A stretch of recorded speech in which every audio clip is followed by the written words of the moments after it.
I have a really simple mission today, which is that the Incabloc spring on this ETA 2783 is detached because it broke, and it's on the top side here, but it's only accessible inside. So I want to reattach the Incabloc, the new Incabloc spring that you can see sitting there. So the thing is, like a lot of things, should be simple. Probably end up being a 12-hour long video.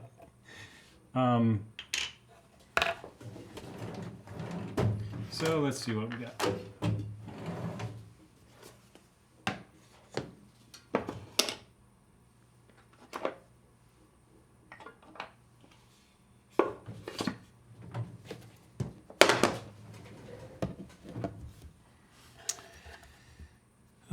First thing is the hour hand wheel is going to fall off, so I might as well take that off. And then I should take the... There's another thing about these 2783s. They have a dial spacer. I should put some finger cots on.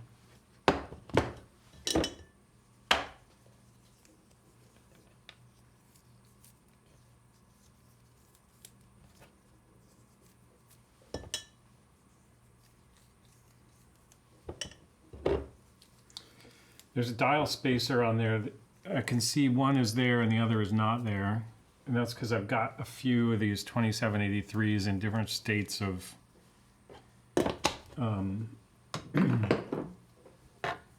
condition, whatever. So this is a dial spacer, keeps the dial up above the date ring. I could have left it there, but it could get caught up in the movement holder and then snap out and then result in bad things. So the first thing I want to do is take off the rotor, because I'm going to put it in the movement holder dial side up, but with the rotor on there, it's not going to be happy. It's not going to go in the... It's not going to safely go into the movement holder.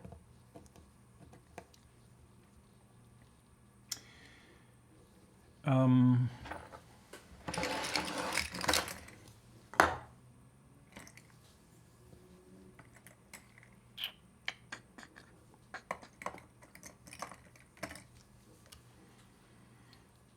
kind of addicted to my microscope now, but I think I can do this without it.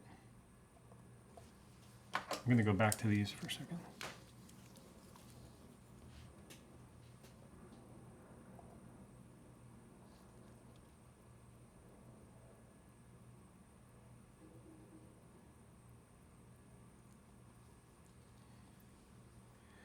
Oh, the interesting thing is without the microscope is good for video because it shares a point of view. And without it, you're missing a point of view.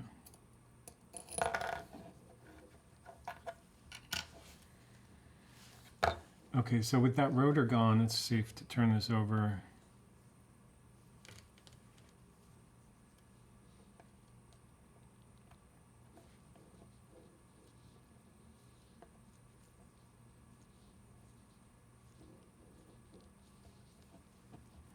And now I am going to get the microscope going because I want to look at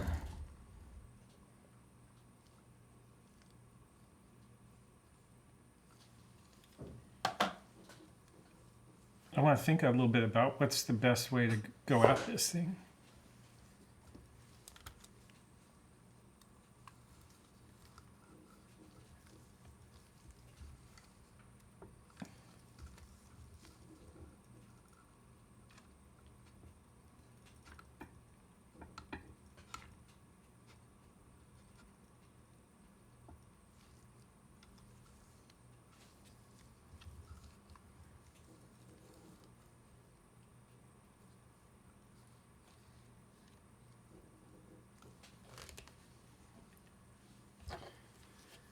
So the thing about this Incabloc setting is that, like I said, this part broke. So this is my replacement. I got it from a donor watch.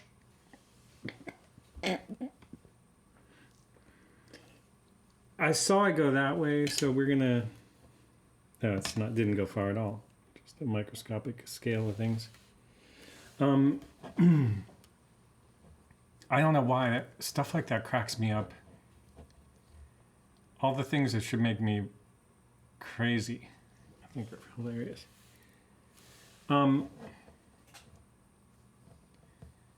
So this has to press out from behind. So that just means, this is fairly obvious, but that's the balance pivot, right? You can see it, it's busy doing its thing. So so it just means I need to take out the balance wheel. I don't need to take the watch apart from this side.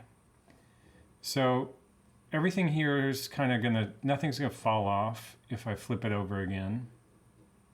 And I just need to take the balance out. There's a problem though, which is it has a wind on it.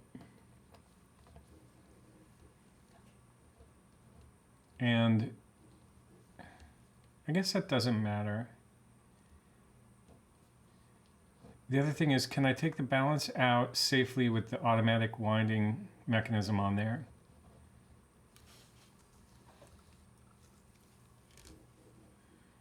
And I've never done that before. It looks dangerous though. Why does it stop when I turn it? Look at that, the balance wheel is grounding out. Almost as if, oh, it's because there's no jewel on the other side. So the balance is slopping around in there. So what I'm worried about is if I try to pull this out without taking the automatic winding mechanism off, I'm gonna mess up the balance wheel. To get the balance off, I just have to take off the screw. But the other thing is this movement has never been serviced. You can see these screws are in beautiful condition. And yet I have to. I wonder if there's a way to protect those screws.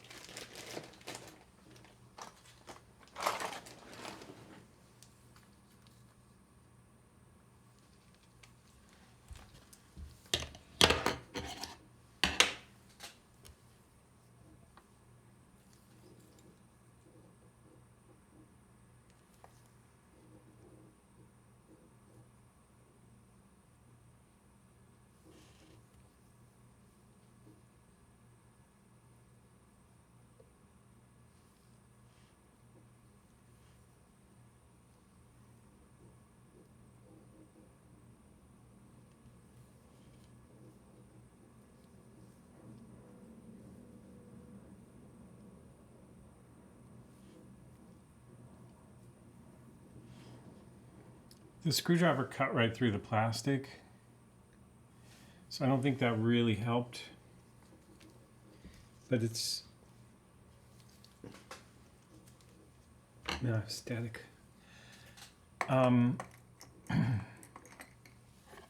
It's interesting.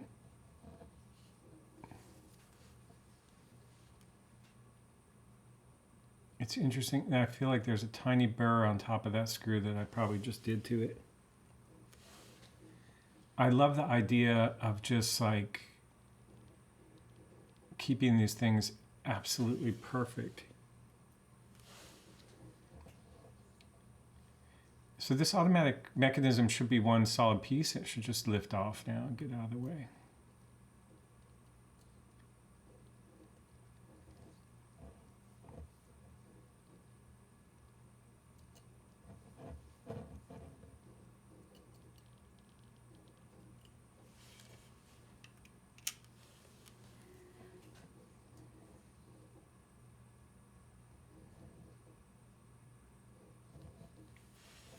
So now we're gonna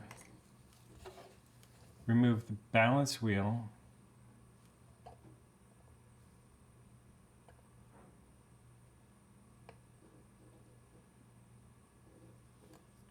It's interesting. This is pretty much a new movement.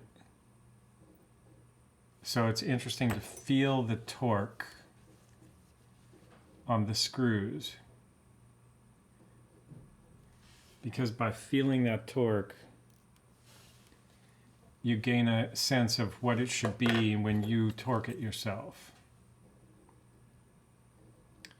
Now, is it dangerous? In theory, I should probably let the wind out.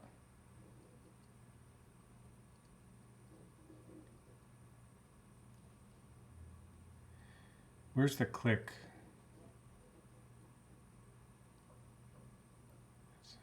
Oh, it's underneath.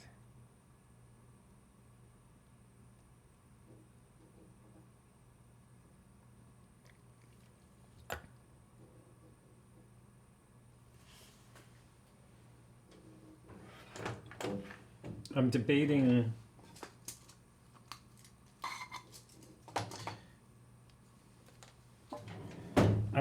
using a hack to stop the power.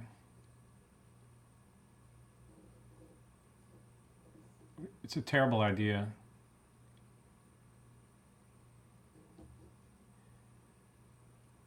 People take balance wheels in and out all the time with power. I just don't know if they do it with that much power.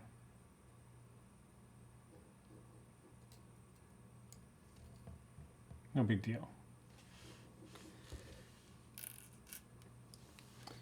Okay, so we're already down to the Incabloc setting. The only additional problem is that the pallet fork,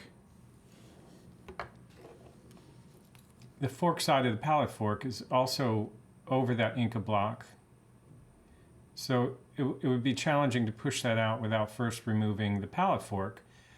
And removing the pallet fork is definitely going to cause a power unwind. Oh, that's the click right there.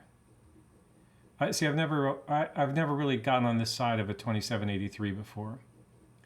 So I can pull the click back and let the power down. The click spring is right under there, and this is, I think this is the click. No, that's not the click.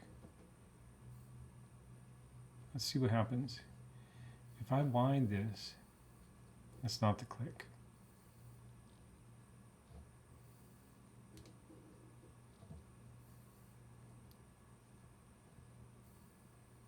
Look at that. Look at that. I've never seen that before.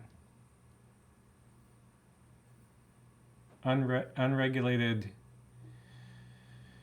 pallet fork madness. So does that mean the power is already out of it? All the power went out? I think it does. I think when I pulled this spring out, all the power that was left went out of this. And the reason it's going like that is as soon as I add any power back, it escapes. We'll find out. Hopefully not the hard way. I do have to remove this.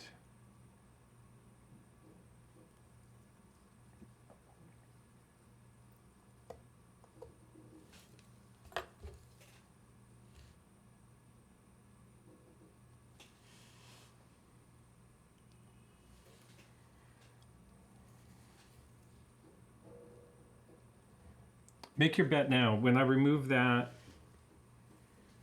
the pallet fork, is it going to unwind suddenly, or is it just going to be like, I know how to test it. But anyway, make your bet now. I think it's already, all the power is already out. But the way I can check it is by tapping this. See if there's any power.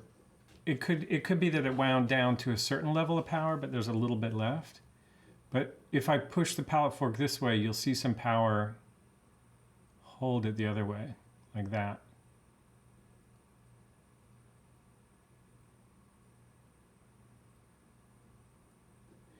It is advancing each time.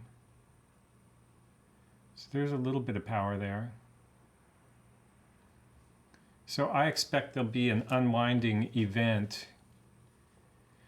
when I pull this off, and it may be ugly. It may be bad. It may rip things apart.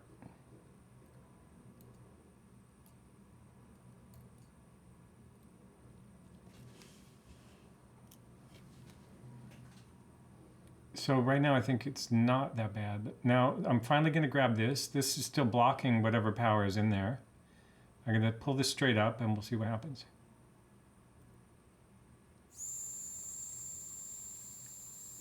There's quite a bit of power, unregulated power coming through there.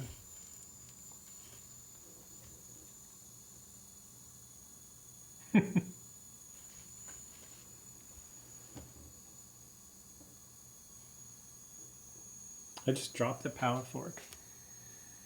Look at that go.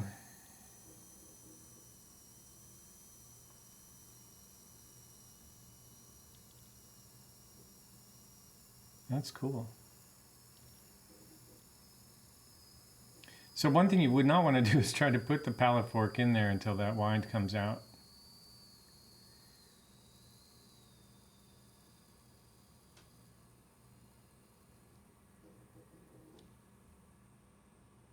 Cool. Super interesting. So now, I wanted to look at the pallet fork because I dropped it.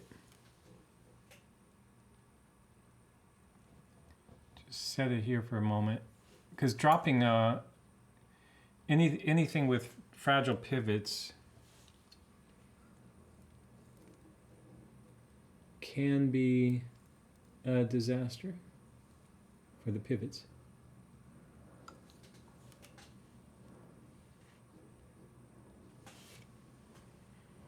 I just saw some dirt on my tweezer.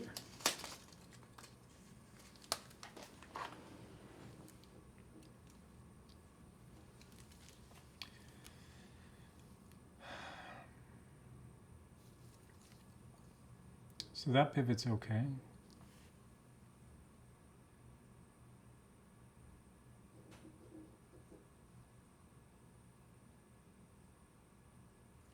Both pivots are okay.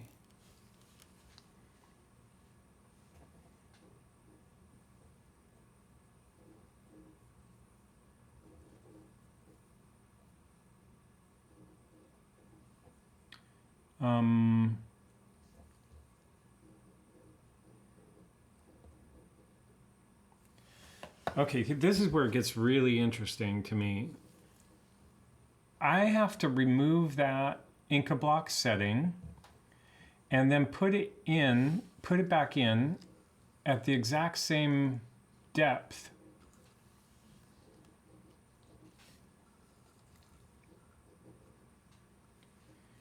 Now you can see it's basically, it's a tiny bit higher than the recess around it.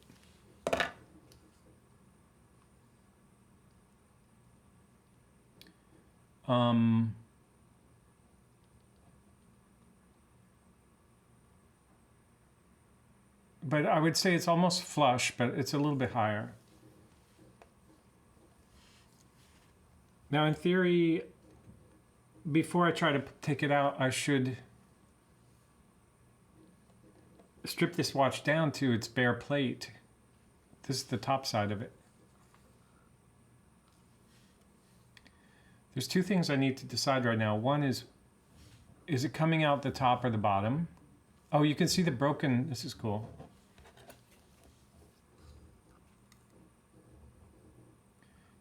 This is why the new shock spring, this is the old shock spring.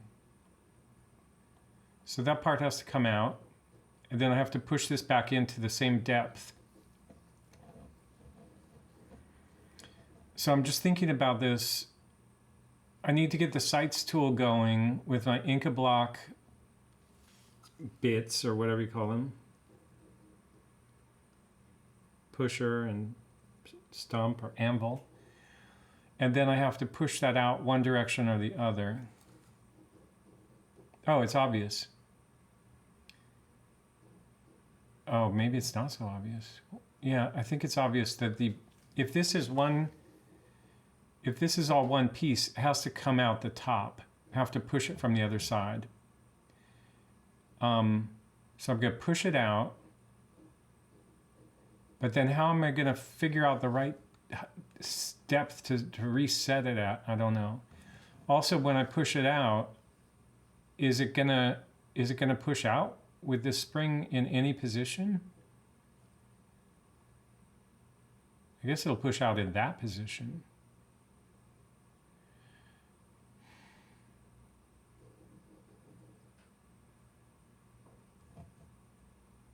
I think it'll push out either way. I think that's...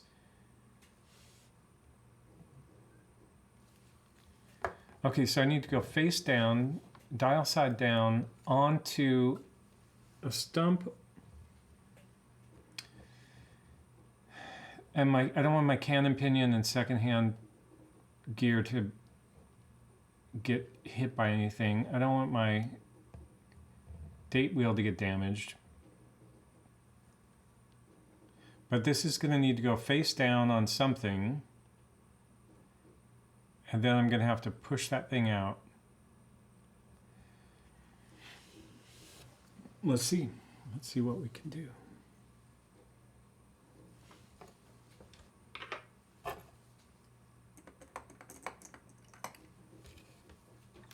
I should have watched a video about replacing an Incabloc setting before trying this, but it's not my style. The one thing I'm for sure doing wrong is not completely stripping down the movement.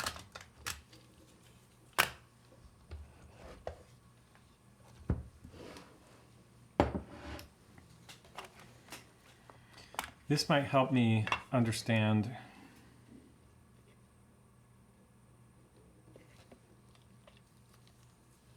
I remember looking at these before. This is way too big. But on the other hand, you have to push that into something. So like,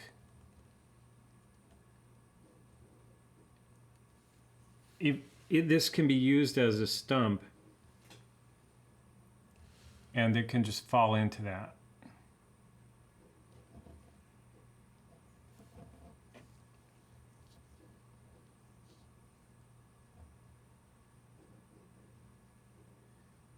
It's oversized, but it doesn't really matter. Gives it more margin for error in a sense. So I think we'll use this as the stump. Well, let me look at the next size down. I'm just curious. Oh, there are different, these are stumps. These are like designed as stumps. Oof. Okay, so the next size down, that's also fine. Let's try the next size down. Now you can see here, you've got, these are stumps on this side because they got the wide base, and these are the pushers on that side. So this is, I have the concept correct.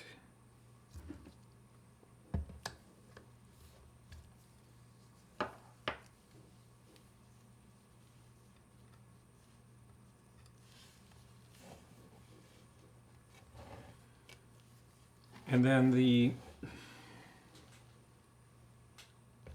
gonna need to reset this.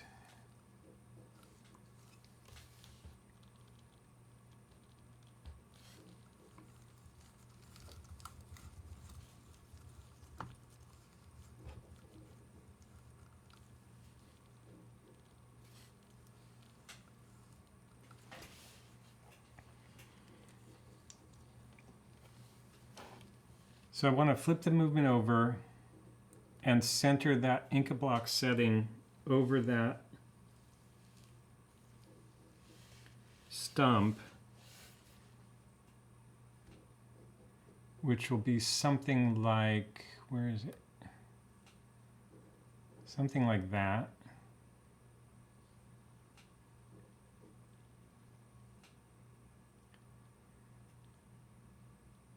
And then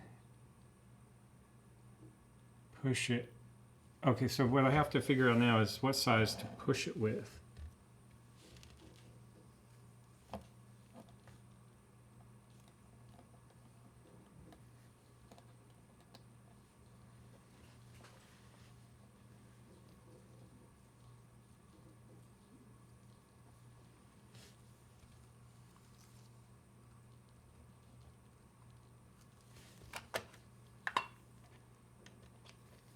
So I took the third smallest one just to examine it.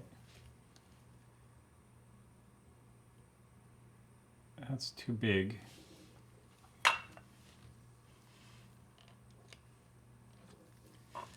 Second smallest one.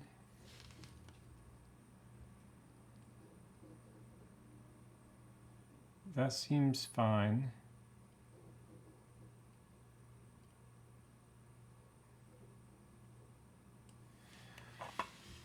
And then it seems also fine to use an even smaller one. Just thinking, you definitely don't want to bend these little fragile, that little lip on that setting.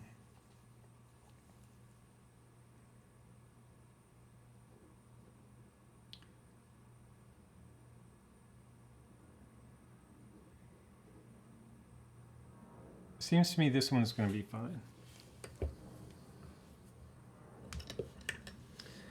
So put this in my pusher.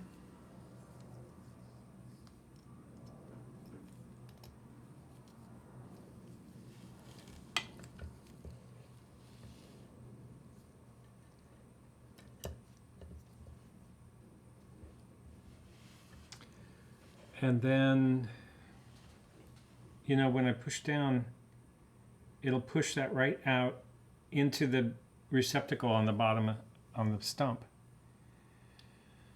But the next problem is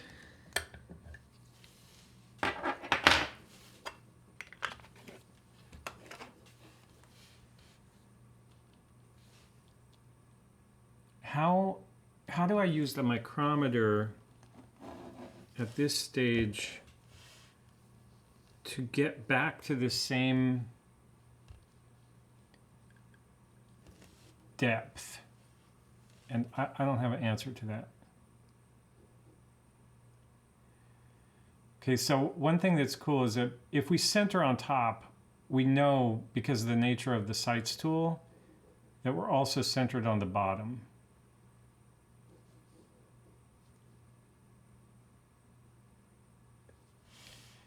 If I zero the Seitz tool right now, the micrometer, that's some information, but what information is it?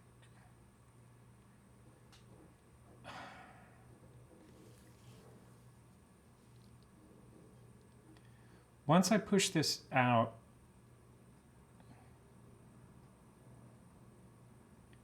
you know, that plate is basically flush. There's kind of no reason to labor over all this. I'm just thinking like thousandths of or hundredths of a millimeter are basically imperceptible to me, but they may not be imperceptible to the jewel setting. So I want to know how to measure that.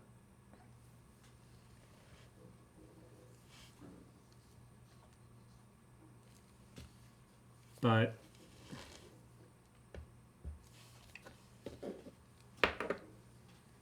I think I'm just going to go for it, figure that out for my more advanced lessons.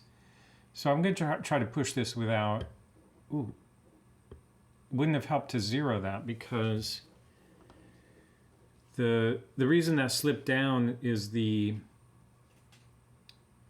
pump pusher is not seated yet. So maybe I just seated it. Still seating. Okay, now the setting is starting to move.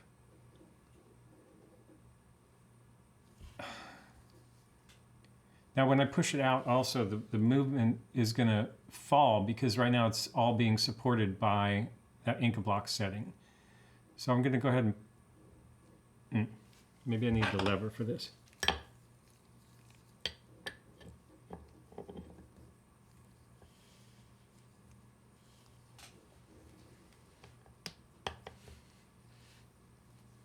I should have zeroed this just for...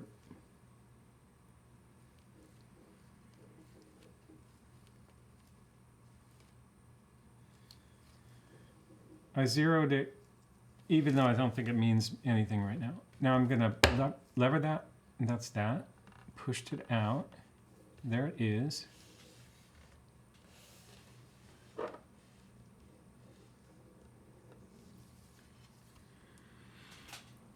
Now there's something weird, which is there's like a screw over there, which I don't understand.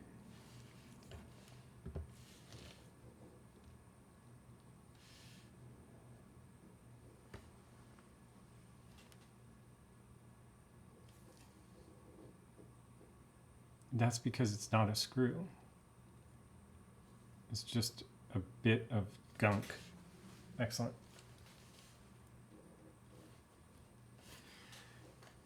Okay, so now we have our jewel setting in the stump.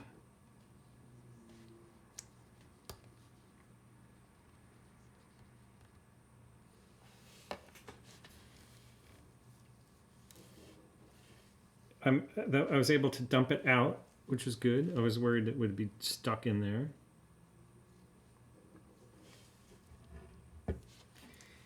This is the tiny piece of the broken spring.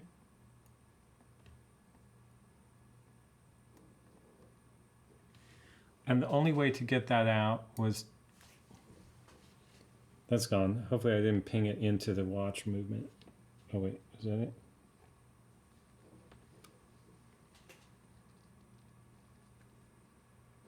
That's it.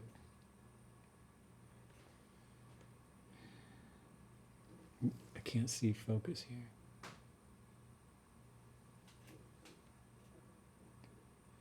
So let's get rid of that.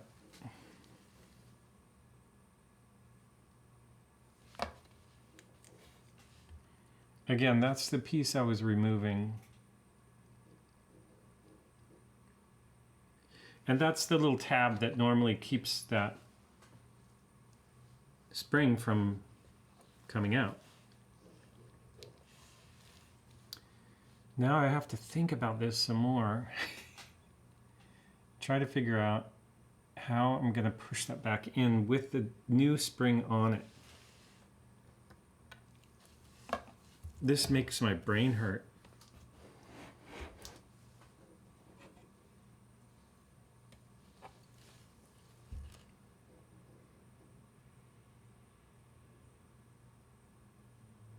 I think I know what to do. Just put the spring on it. And then invert this relationship because I'm pushing the other direction. Maybe it's the same tool, just you flip it over in the movement. Flip it over, flip the movement over. In any case, the next thing is going to be to try to attach the spring in there again. To do that, I'm going to use, I could do that on my little,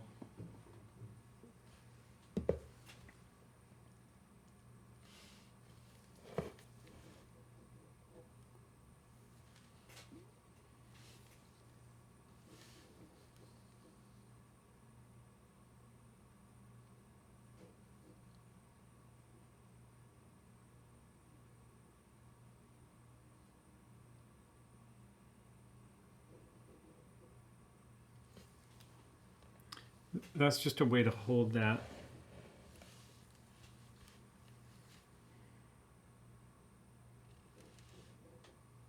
While I try to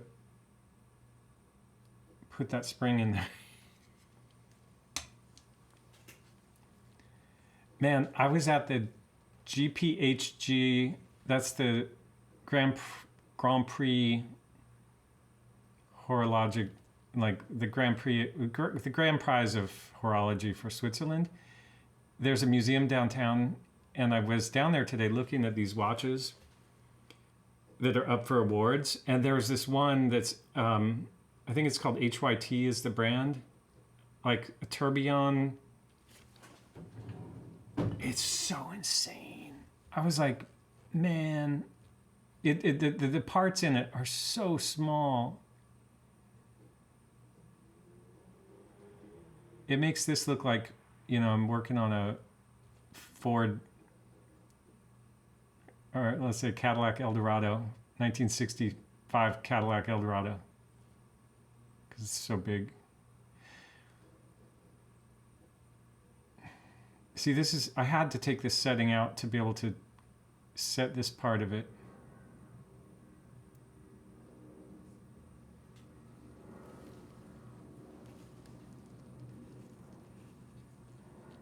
How to just kind of seat this and get it under there.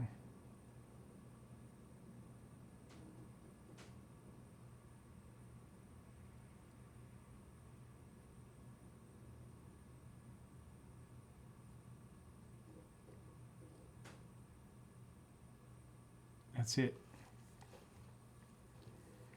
Okay, now I can close this side. I feel like I need to hold that with a second pair of tweezers.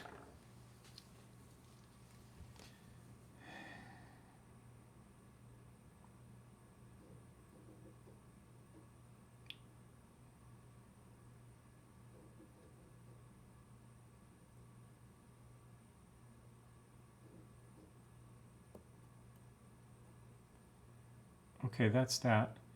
Now, the question is, will this slip into that setting? Yeah, I think it will. That's safe to like reset now.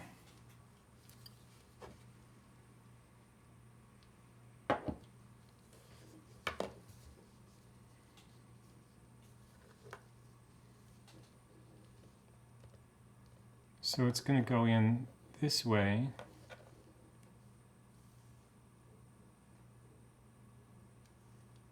Is there a particular orientation?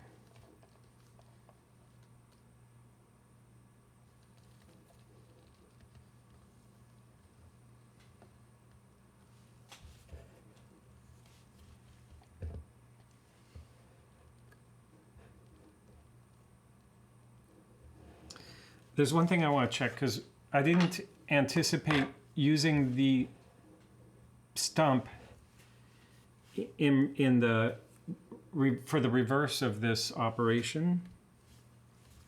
So I could have too large of a stump down there. I think I do, in fact. So I want to remove this temporarily and look at the stump I have.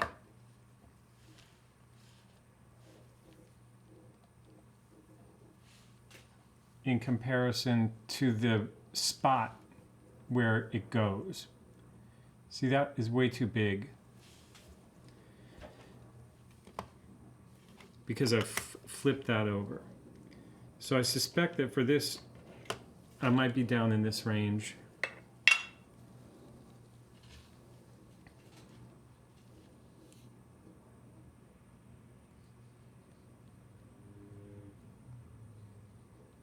So that's gonna hold it.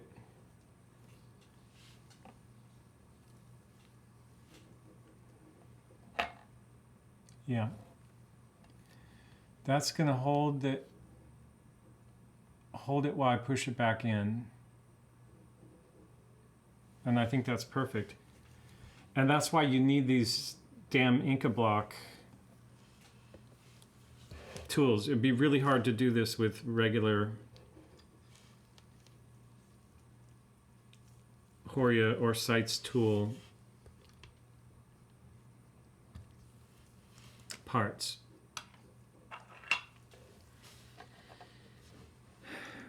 Okay, so now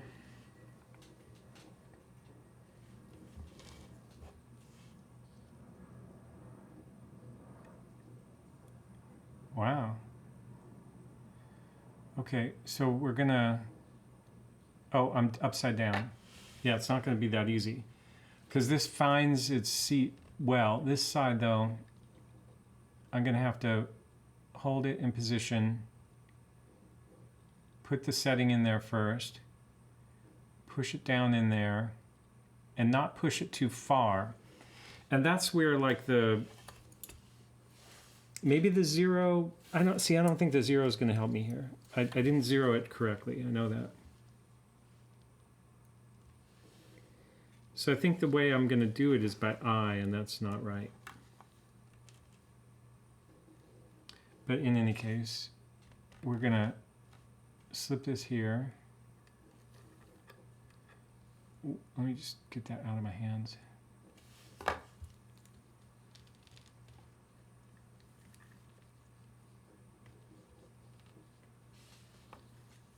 Now the only way to get oriented is to actually push this down. That's how I find my center. Okay, so that's the wrong size pusher now.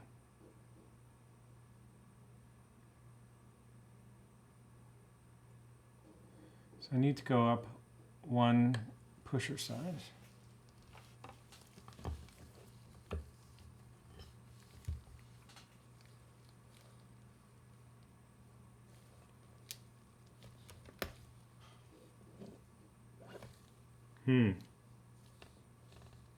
Unexpected hitch.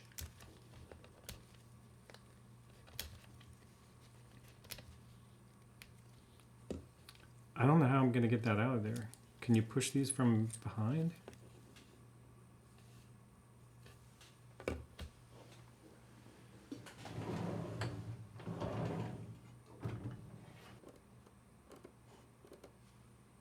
Okay, so the thing is, I'm going to use some kind of pin vise to grab that and pull it out.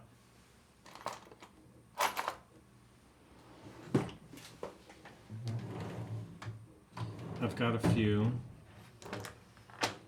It's just kind of larger than most, but these something should do it here.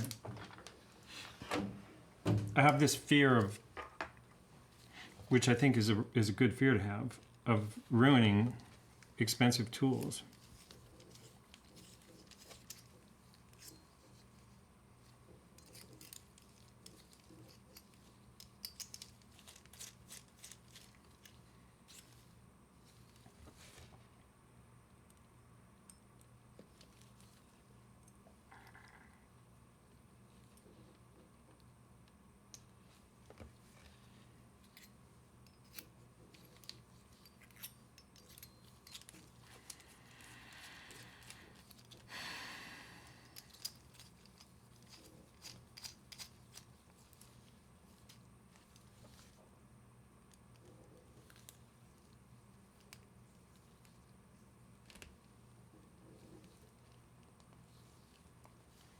I should have thought of this immediately. This is almost guaranteed to be safe and effective.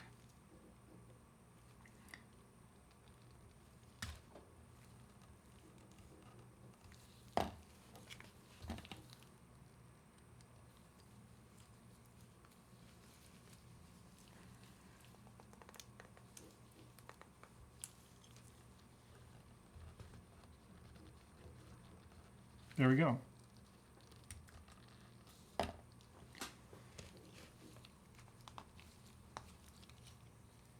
Well, I'm glad I didn't do something stupid yet.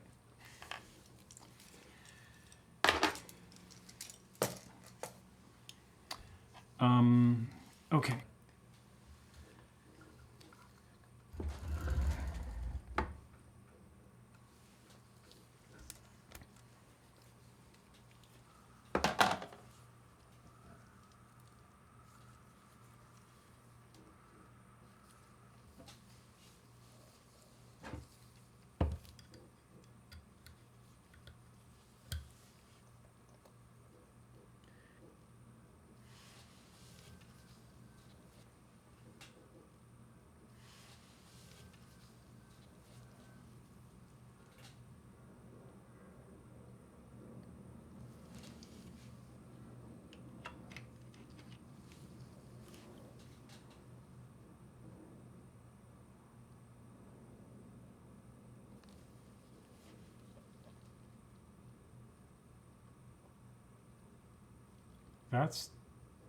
That looks too big, right?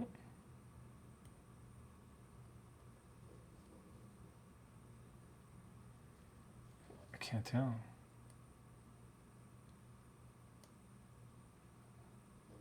Looks slightly too big. 247.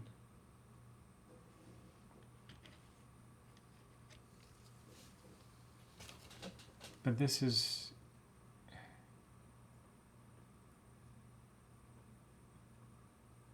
Okay, I guess this is fine. The one that was too small for sure that was in there is this one.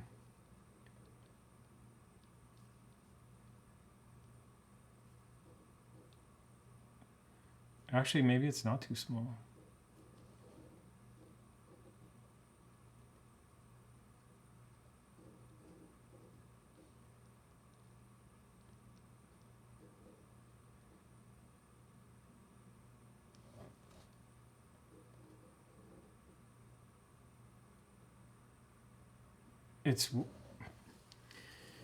It's interesting because there's a, you know,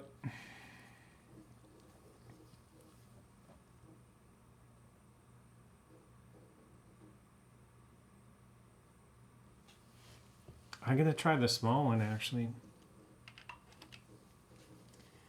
I'll tell you what, it seems to me that it rides right down in there and that provides a centering function.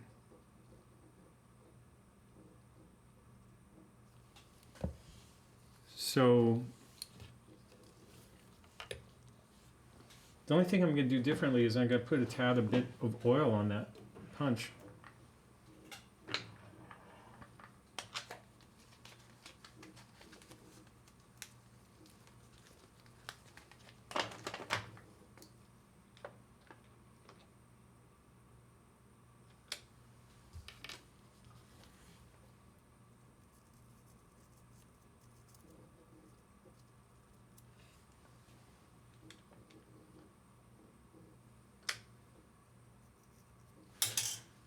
Yay.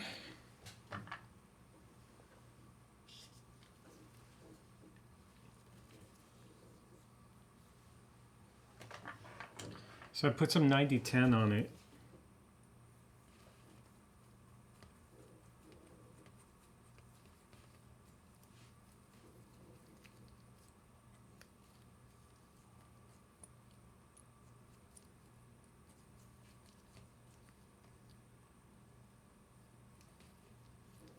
It's doing the same thing though. It's stopping here, and this is not the final resting point.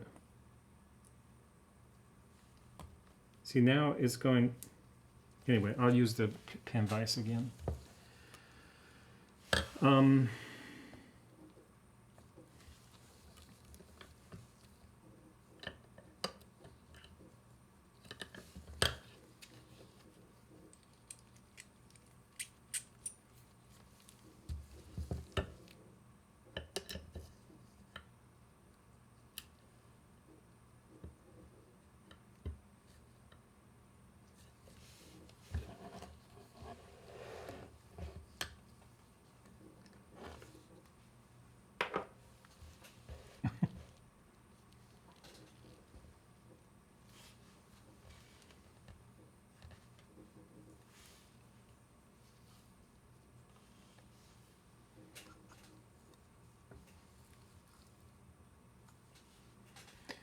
So we bring this in, used our top punch to find center. Press this down onto the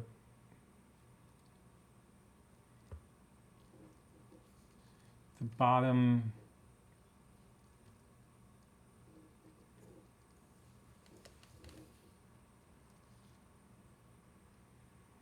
That's the tool settling.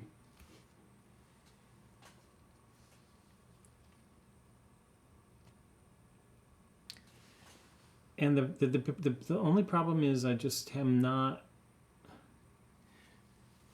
because I didn't use the micrometer correctly, I have no idea where to stop. Oh, maybe I should use the, I don't want to use the pressure thing for this.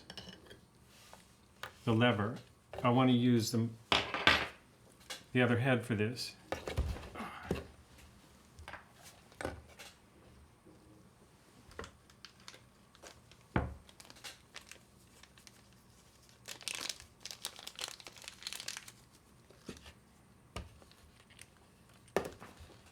this is wrong. I just put this in. Doesn't screw on. It just sits on top. The spring holds it. But to use this, I need the micrometer setting goes out the window. I need to come up to allow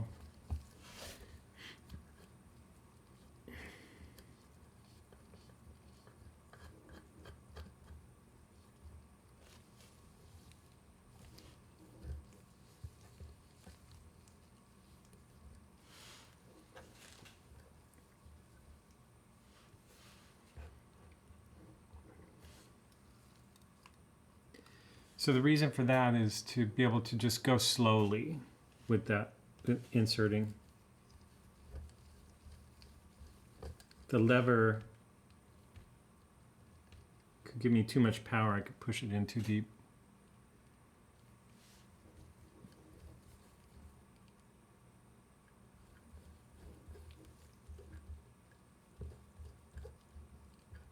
Oh. Why is it? I just let it sit still.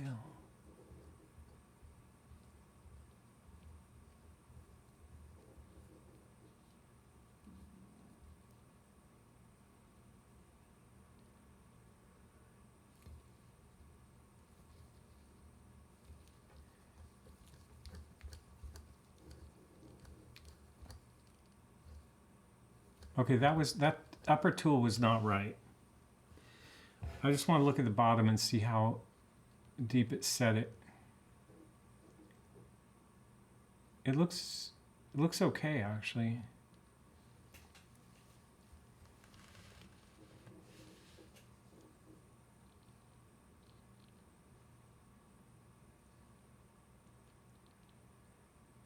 That looks fine.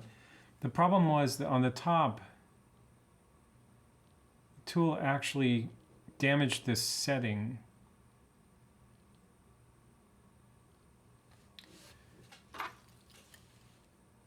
So I didn't anticipate how soft that material is, and by using that tool that's too small, it crimped that down. So I think I'll have to replace the whole setting now. Which is no big deal. But that's torqued. For sure. I don't even need to. I'll examine it just for the camera, but.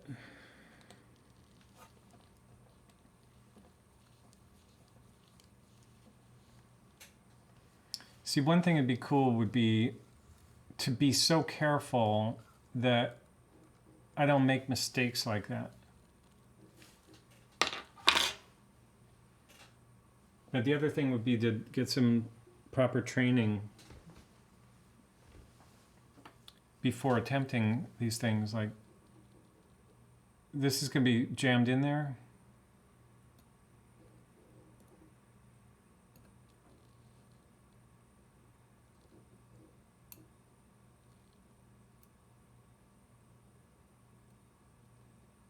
Well,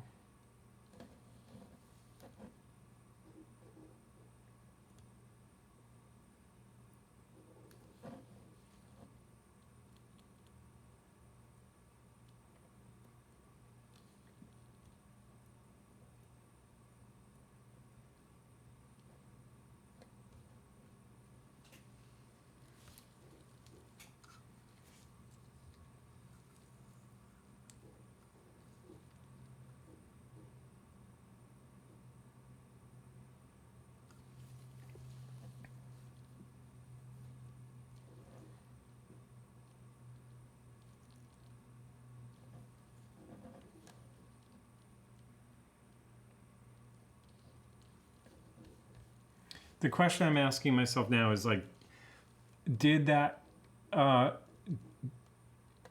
damage the function of the shock setting, or is it still going to be fine?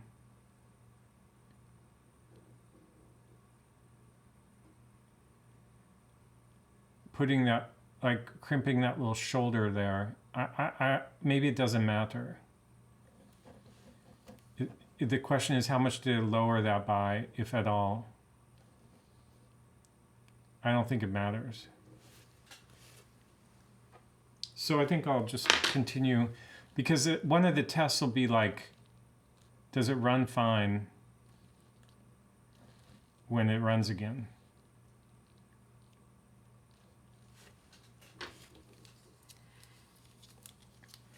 There's another risk though, which is that because I used the tool wrong, the setting is not flat. Because part of the whole purpose of the Seitz tool is to make sure that everything goes in perfectly perpendicular. But it looks kind of good on the bottom. I think what happened was the jewel, I think the Incabloc setting set in the movement, and that those measurements are kind of it's pre-calculated into the movement base plate design. So now it's just a matter of reassembling the watch, basically. Reassembling the movement.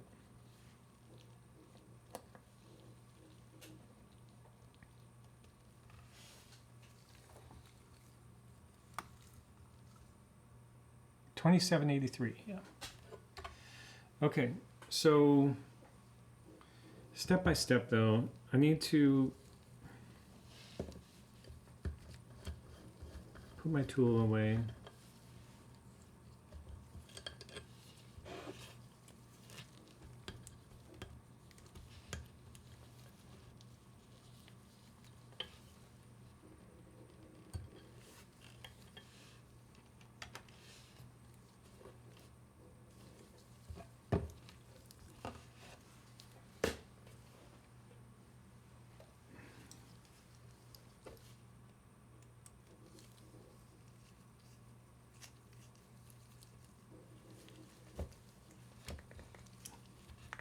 Now, we'll see if the glue made it any easier to do this. The glue, the oil. Yeah, that helped. I love it. You can hear like a suction cup sound. Those two pieces of steel, even without lubrication, those two pieces of steel are machined to such tight tolerance that the air cannot pass. It's crazy. Okay, so just this guy still seems like you don't even see the marks from the pin vise. So nothing was damaged.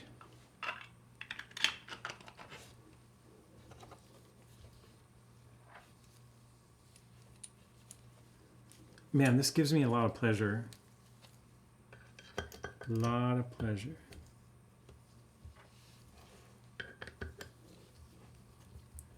There's something about tools, using tools.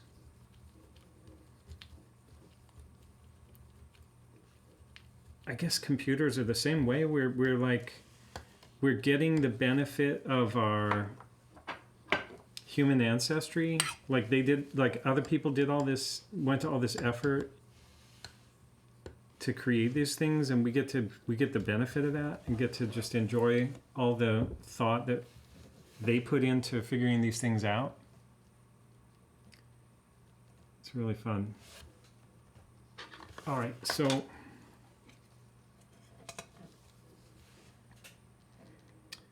pallet fork.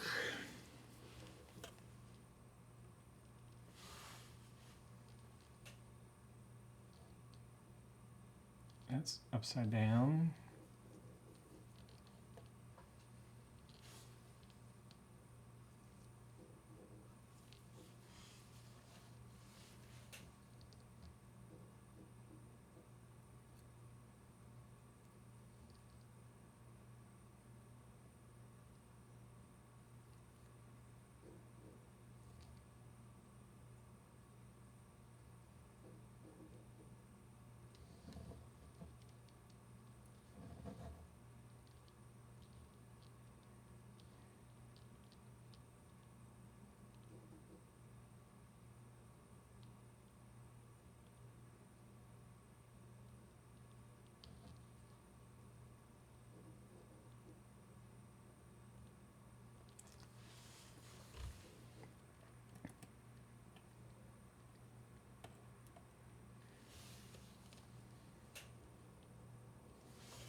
think that's fine.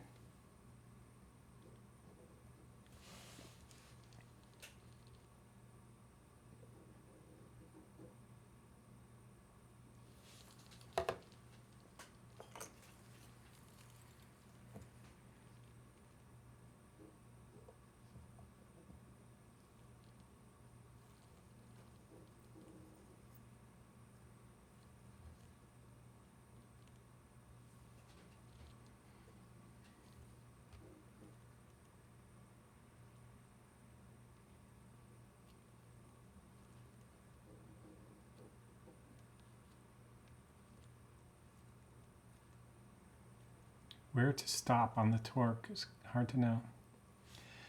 Am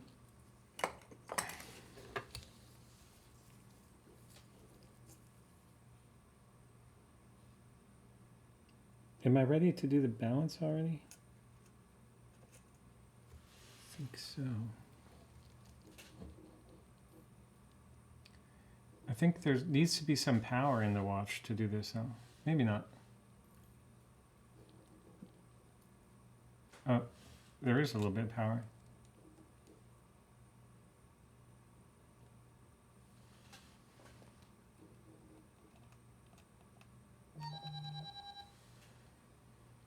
That was my phone.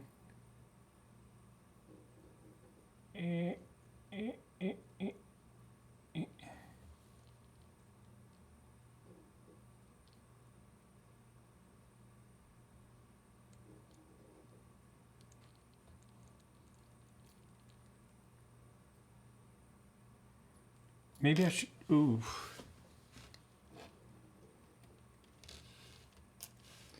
Maybe I should put the jewel back in the jewel setting.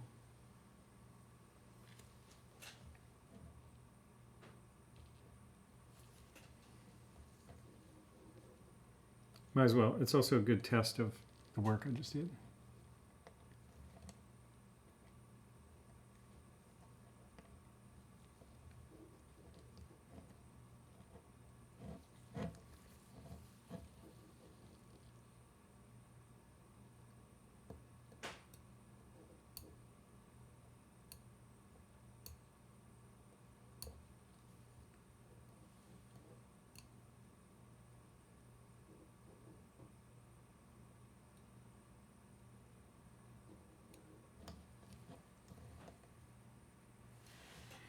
I just felt the movement shift in the movement holder, so I'm taking the opportunity to try to seat it a little bit better.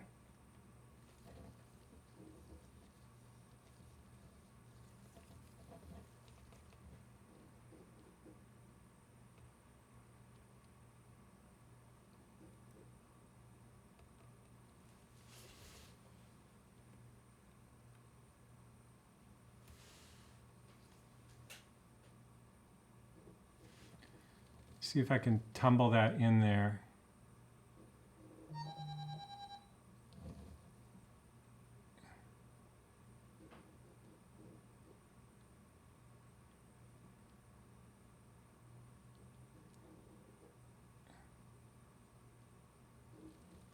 Okay.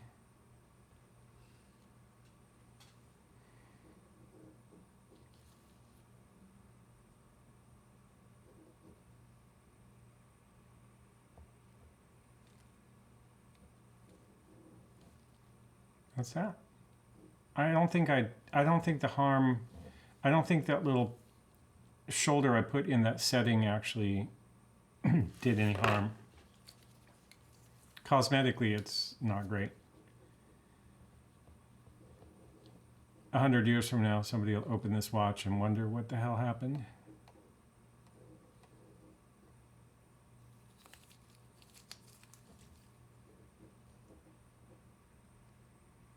Oh, there's my broken piece. Okay.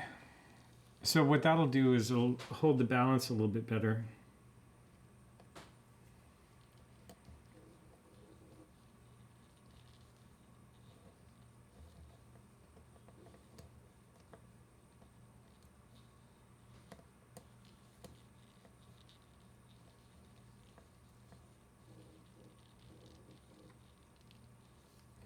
I could put some, oh, I can't put wind on it. I don't understand that. Anyway. Normally the pallet fork stops the energy from escaping. I know that technically it's the combination of the pallet fork and the balance wheel, but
I see the problem. I don't really know what the answer to this is. Like, I've watched a lot of people put balances back, but basically you got to get the balance position so that the pivot goes where it belongs.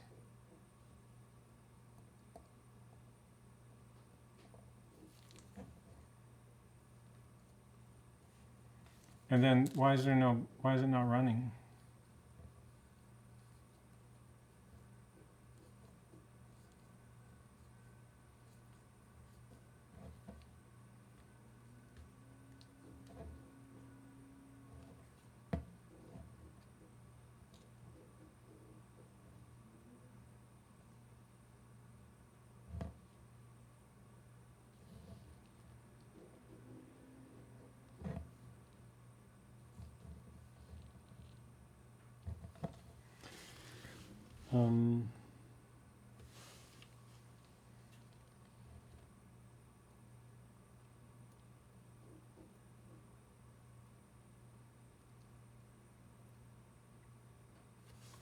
See, one possibility is that I set the Incabloc setting too deep.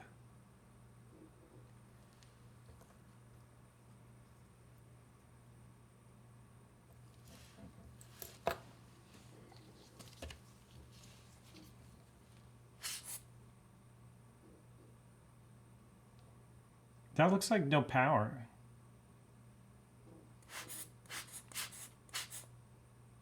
So I did put a wind on it, but a little bit.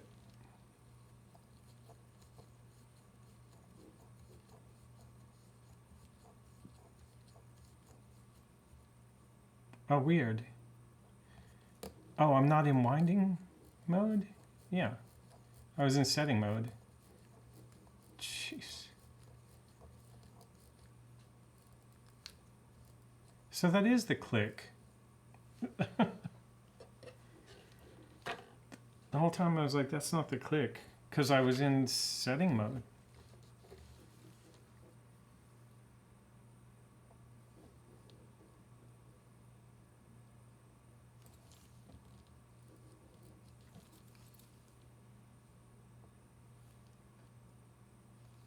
Okay. So that's it. Hour and a half to change an Incabloc setting. To replace the Incabloc setting spring. Oh, I'm not done yet. The automatic mechanism has to go back on.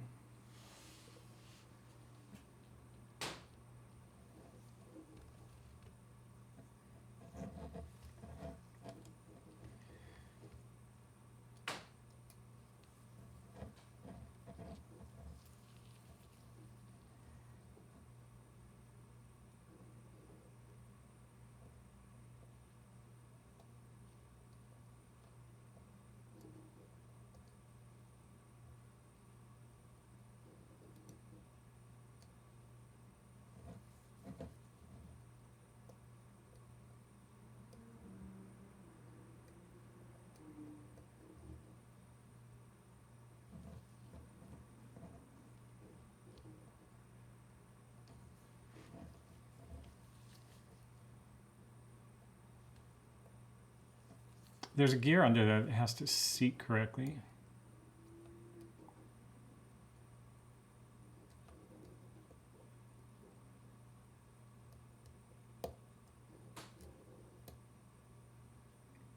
I guess it has.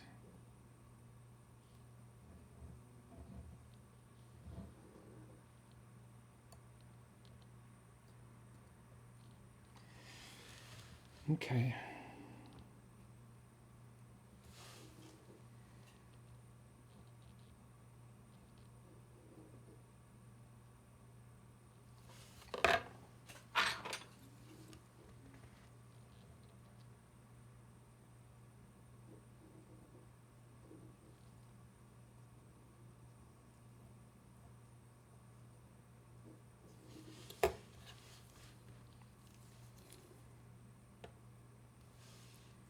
Those blued screws are cool. They're like a reminder right from the outset. Do no harm.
This is, in theory, it's going to get cleaned again, but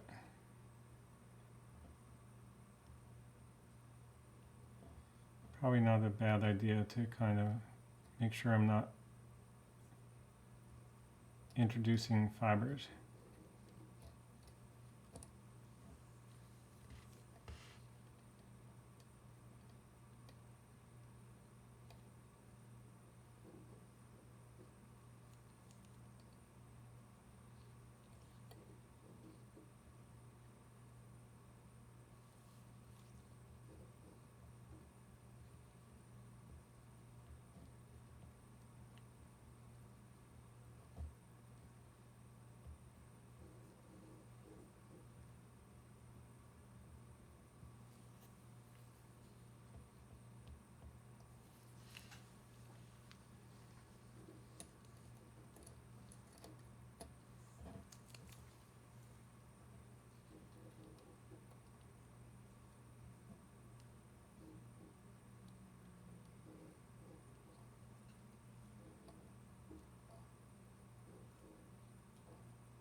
Okay, now I have to be careful. I don't want to use that anymore.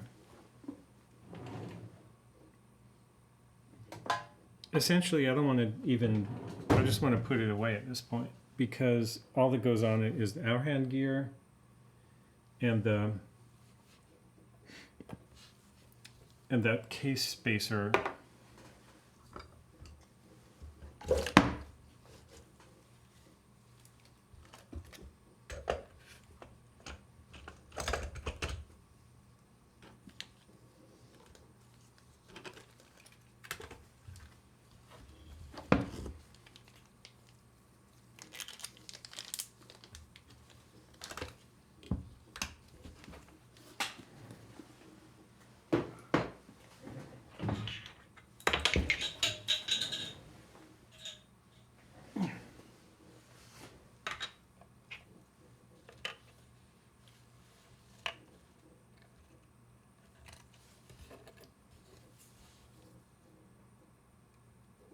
dial spacer, not case spacer.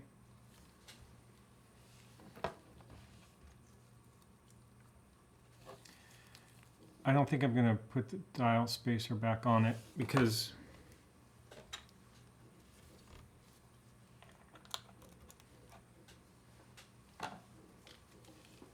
that'll come back into play when a dial goes back on it.